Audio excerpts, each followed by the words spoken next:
ठाकरे सेनेचे खासदार संजय राऊतांनी गिरीश महाजन यांचा चांगलाच समाचार घेतला। पक्ष फोडण्यासाठी नेमलेला दलाल म्हणजे गिरीश महाजन आहे असं राऊत म्हणाले। शिवसेनेने त्यांना चड्डीची नाडी बांधायला शिकवली असंही ते म्हणाले।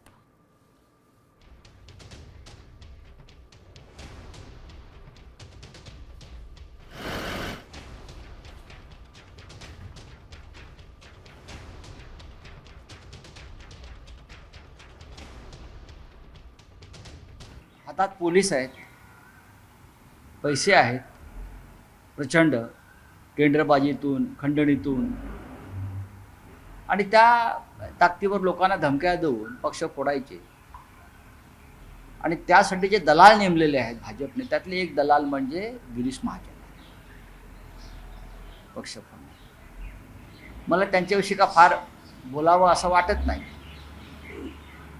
पुढे जाणार पक्ष, ज्या दिवशी आमच्याकडे सत्ता असेल त्या दिवशी पक्ष बदलणारा पहिला माणूस गिरीश महाजन असेल। ज्या बाळासाहेब ठाकरेंच्या शिवसेनेनं बरं का तुम्हाला चड्डीची नाडी बांधायला शिकवली, तुम्ही राजकारणामध्ये कोण होतात तुम्ही? ती बाळासाहेब ठाकरेंची शिवसेना तुम्ही जमीनदोस्त करण्याची भाषा करता लाज वाटत नाही? आमचा पक्ष एका पवित्र विचारांसाठी निर्माण झालेला पक्ष आहे, लक्षात घ्या। आणि शिवसेना संपवणं गिरीश महाजनच्या 10 पिढ्या उतरल्या तरी जमणार नाही। 2, 4, 5, 25 माणसं फोडणं म्हणजे का पक्ष संपवणं असतं का हो?